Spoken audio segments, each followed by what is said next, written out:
अस्सलाम वालेकुम। Welcome in Warsia Urdu medium class. तो बच्चों, यहाँ पर नवी जमात का ये छठी नज़म है, जिसको हम एक्सप्लेन भी करेंगे और सभी इसके सवाल जवाबों को मुकम्मल करेंगे। तो चलिए हम शुरू करते हैं।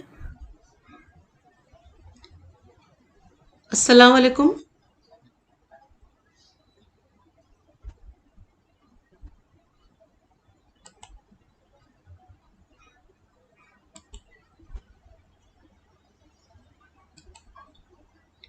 अस्सलाम वालेकुम।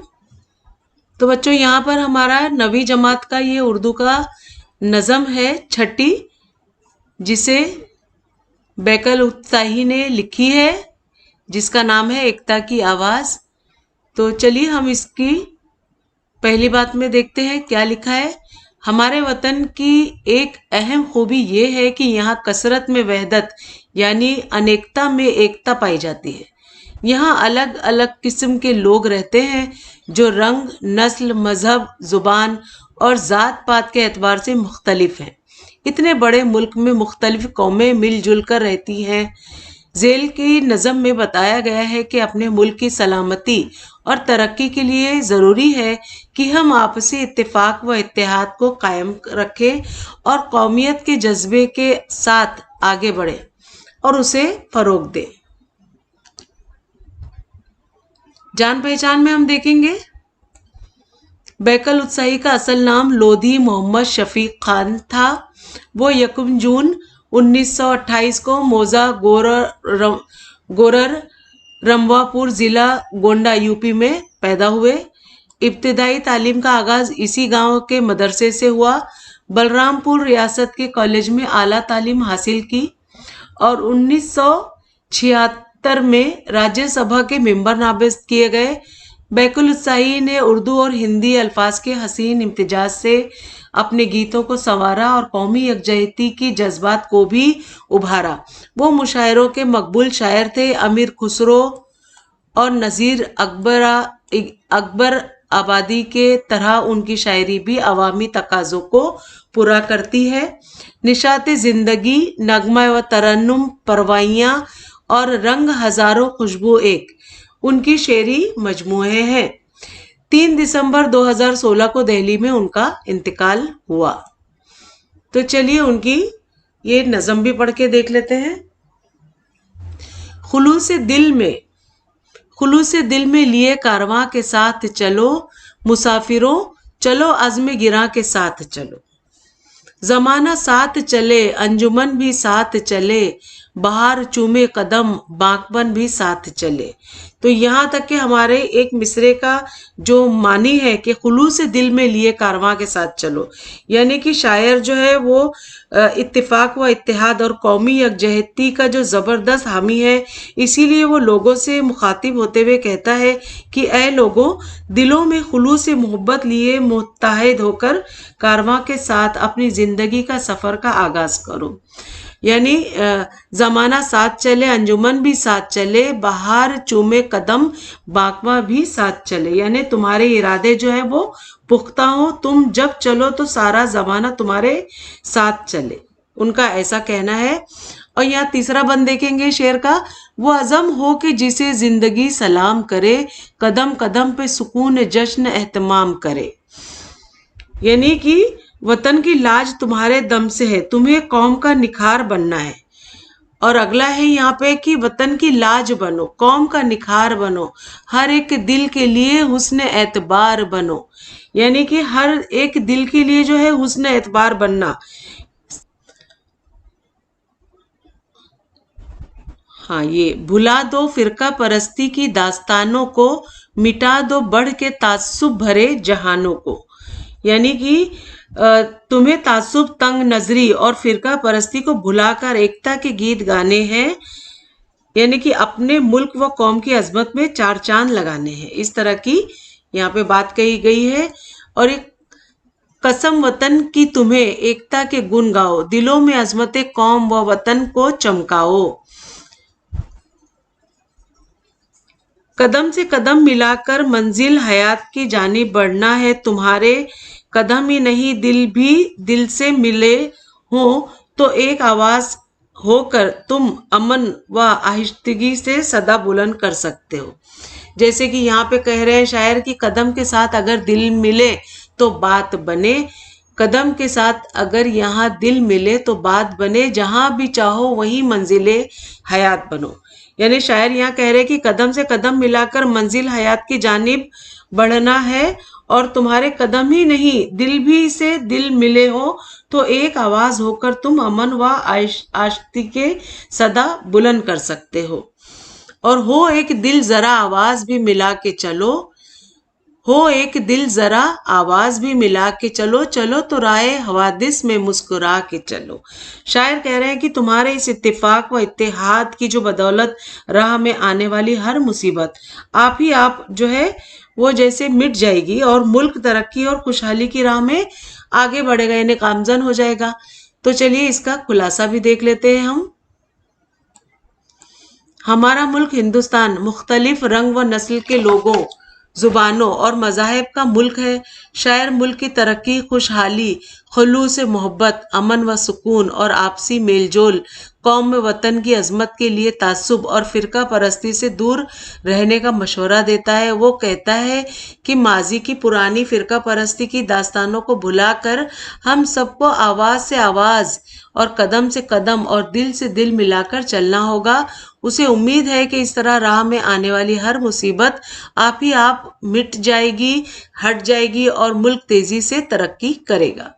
चलिए मानी व इशारात देखते हैं। एकता के मानी है वहदत, मेलजोल, अज़्म गिरा यानी पुकारा, पक्का इरादा, और हुस्न एतबार यानी भरोसे की खूबी। दिल मिलना यानी मेलजोल बढ़ना, एक दिल होना यानी मेलजोल मेलजोल होना। अब हम मश्क भी इसका कर लेते हैं। तो यहाँ पे हमारे सवाल जवाब शुरू हो रहे हैं। तो बच्चों इससे पहले मेरे कई वीडियोस अपलोड है जिसमें 10वीं जमात का इंग्लिश, उर्दू, जोग्राफिया, तारीख, सियासियात और इकोनॉमिक्स के सभी सवाल जवाब अपलोड है, और 9वीं जमात का तारीख, जोग्राफिया और उर्दू के सभी सवाल जवाब अपलोड है। आप इससे ज़रूर इस्तेफादा करें। तो चलिए शुरू करते हैं इसके सवाल जवाब। ये सबक है एकता की आवाज़। एक मिनट मैं ज़रा पेन ले लूँ।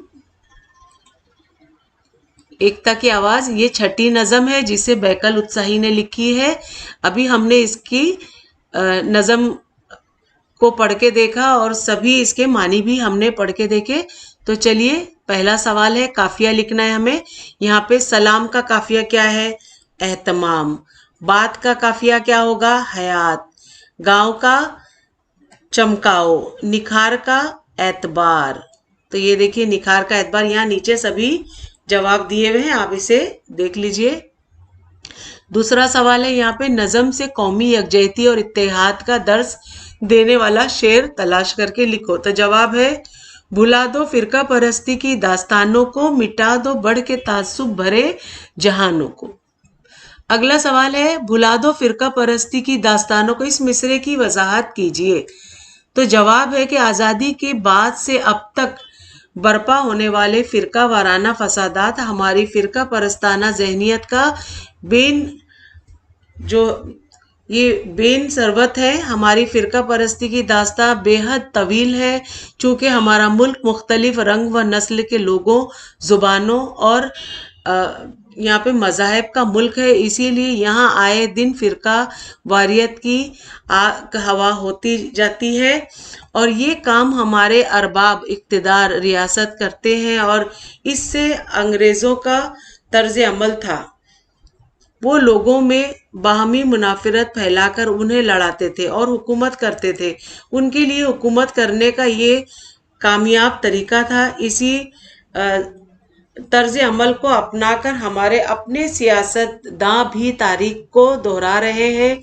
ये तरीक़ेकार चंद सियासी गैर सियासी जमातों के लिए कारआमद हो सकता है, मगर आवाम के लिए और मुल्क की तरक्की व खुशहाली के लिए इंतहाई नुकसानदेह है। इसीलिए शायर कहता है कि हमें फ़िरका परस्ती की दास्तानों को भुलाकर इत्तेफाक व इत्तेहाद कायम करना चाहिए, ताकि हमारा मुल्क और भी तरक्की और खुशहाली की दौड़ में किसी से पीछे ना रहे। अगला सवाल है यहाँ पे कि नज़म में शायर ने जो पैगाम दिया है उसे अपने अल्फाज में लिखिए। तो जवाब है, शायर ने इस नज़म में ये पैगाम दिया है कि अगर तुम मुल्क की तरक्की, खुशहाली और सालियत चाहते हो तो खुलूस से मोहब्बत, अमन व सुकून और बाहमी मेल जोल के साथ रहना सीखो। मुल्क व कौम की अजमत के लिए तासुब और फिरका परस्ती से दूर रहो। अगला सवाल है कि सही मुतबादल का इंतखाब कीजिए। तो नज़म में शायर ने चलो, बनो को उन अल्फाज का इस्तेमाल किया है, उन्हें डैश कहते हैं। क्या कहते हैं उन्हें? काफिया। उन्हें काफिया कहते हैं।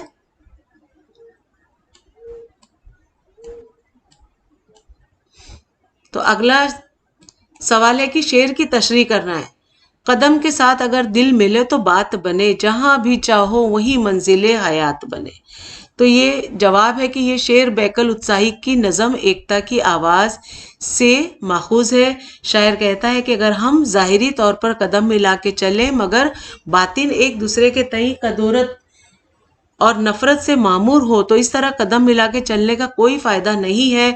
बात तो उस वक्त बनेगी जब हमारे दिल भी मिलते हों, दिलों में एक दूसरे के लिए मोहब्बत और यगांगत का जज्बा हो, एक दूसरे के जज्बात का एहतराम हो। अगर ऐसा हो तो हम जहाँ चाहें वहीं मंजिल हयात बना सकते हैं, यानी हर वो जगह हमारे लिए मंजिल हयात हो सकती है जहाँ अमन व आशती और इत्तेहाद व इत्तेफाक का माहौल हो। अब यहाँ पर सवाल है कि मुत्तालिका अल्फाज की जोड़ियां लगाइए। तो सतुन अलीफ से सतुन बे की हमें जोड़ियां लगाना है। तो कारवा का हमने लगाया काफिला, अंजुमन का हमने लगाया मजलिस, अज़म का हमने लगाया इरादा यानी अज़म करना यानी इरादा करना, और जश्न का हमने लगाया खुशी की महफिल, और हुस्न का हमने लगाया खुशनुमाई। यानी यहाँ पर ये तो ये जवाब देखिए यहाँ पे भी दिए हुए हैं, आप इससे नीचे से भी जोड़ी में देख सकते हैं। अब यहाँ पे अगला सवाल है, दिए हुए बयान से मुतालिक शेर लिखिए। तो पहला है कि हमेशा मुल्क के इतिहाद और सालमियत की बात करो, वतन का एहतराम करो। तो इसका जवाब है कि कसम वतन की तुम्हें एकता के गुण गाओ, दिलों में अजमत कौम व वतन को चमकाओ। दूसरा है, आपस की फिरका बंदी और तफरीक को ख़त्म कर दो। तो इसका जवाब है यहाँ पर इसमें जो मुतालिक शेर है वो है, भुला दो फिरका परस्ती की दास्तानों को, मिटा दो बढ़ के तासुब भरे जहानों को। तीसरा है यहाँ पर, जिंदगी इस तरह गुजारो कि हर एक फर्द तुम पर यकीन करे, तुम मुल्क और कौम की इज्जत व वकार बनो। तो ये तीसरा जो है, इससे मुतालिक शेर जो है वो, वतन की लाज बनो, कौम का निखार बनो, हर एक दिल के लिए हुस्न एतबार बनो। तो यहाँ पर ये मुकम्मल हो गया। अगला सवाल है कि जुनूबी हिंदुस्तान की 4 जुबानों के नाम लिखिए। तो देखिए जवाब है, पहला है मराठी, दूसरा है तेलुगु, तीसरा है तमिल, चौथा है कन्नड़, पांचवा है मलयालम, छठा है उड़िया वगैरह।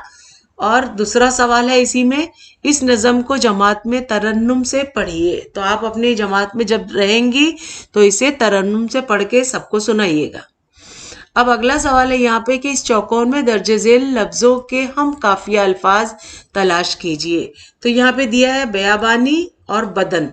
तो बदन से मिला हरन, जो देखिए मैंने ये सर्कल कर दिया है, और गहन, और मिला है यहाँ पे बयाबानी से फरावानी, और नीचे देखिए निगेबानी।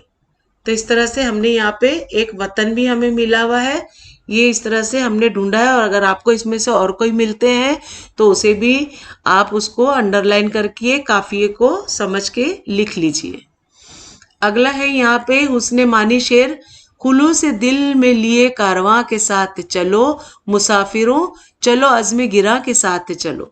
इस शेर में सादा अंदाज बयान में मानी का जो हुस्न है उसे वाज़े कीजिए। तो जवाब है, शायर इत्तेहाद का अलंबरदार है। वो कहता है कि मंजिल हयात का सफ़र यक्का व तन्हाई तय करने के बजाय दूसरे मुसाफिरों के साथ मिलकर तय किया जाए। कारवां या काफिला इत्तेहाद की अलामत है। इनफरादी तौर पर यह सफ़र तय करना पर खतर हो सकता है। रास्ते में तरह तरह के खतरात पेश आने के इम्कानात हो सकते हैं। ज़रूरी नहीं कि ये सफ़र हमें मंजिल मकसूद तक पहुंचा दे।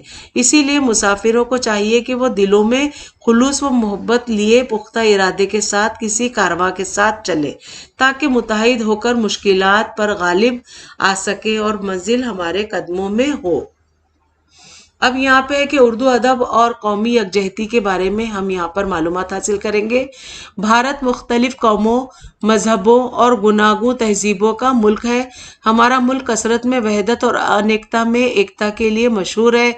इस एकता को परवान चढ़ाने और उसे मजबूत बनाने के लिए समाजी और सियासी सतह पर कोशिशें होती रही हैं।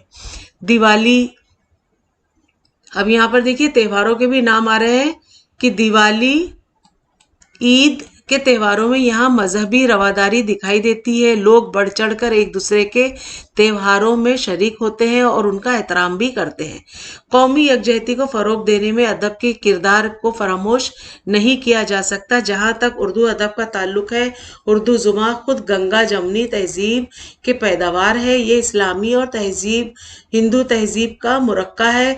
उर्दू अदब में कुरान व हदीस और मुसलमानों के किस्से कहानियाँ मिलती हैं, तो रामायण और महाभारत के वाक़ियात भी मिलते हैं।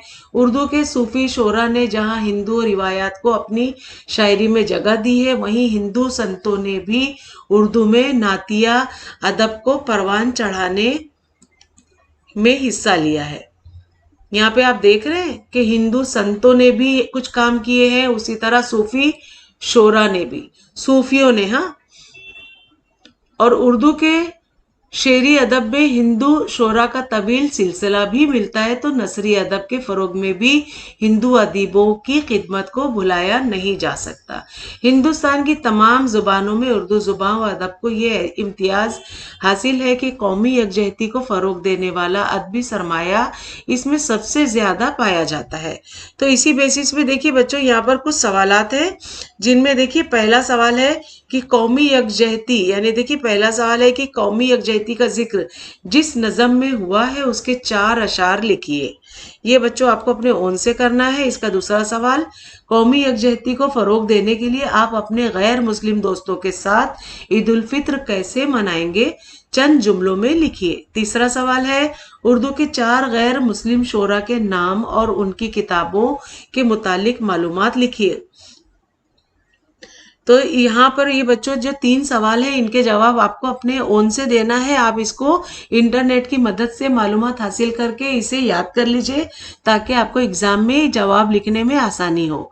तो यहाँ पर हमारा अगला है सवाल कि अपनी ब्याज में हब्बुल वतनी के 3 गीत नकल कीजिए। दूसरा है, वतनी शायरी पर एक मजमून लिखिए। तो ये भी आपको अपने ओन से करना है। ये आपके लिए सरगर्मी है, होमवर्क जैसा है, तो इसे भी आप अपने नोटबुक में मुकम्मल कर लीजिए।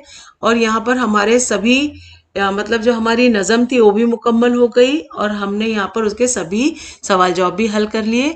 तो मुझे लगता है आपको मेरा ये लेसन पढ़ाने का तरीका अच्छा लगा होगा और समझ में आया होगा। अगर अच्छा लगा तो प्लीज़ सब्सक्राइब करिए मेरे चैनल को, लाइक करिए और अपने उर्दू मीडियम के बहुत सारे दोस्तों में शेयर करिए बच्चों। और कोई भी डाउट हो तो कमेंट करके मुझे आप पूछ सकते हैं, मैं इंशाल्लाह ज़रूर जवाब दूंगी। तो मिलते हैं अगली वीडियो में नए लेसन के साथ। तब तक के लिए बाय बाय, टेक केयर।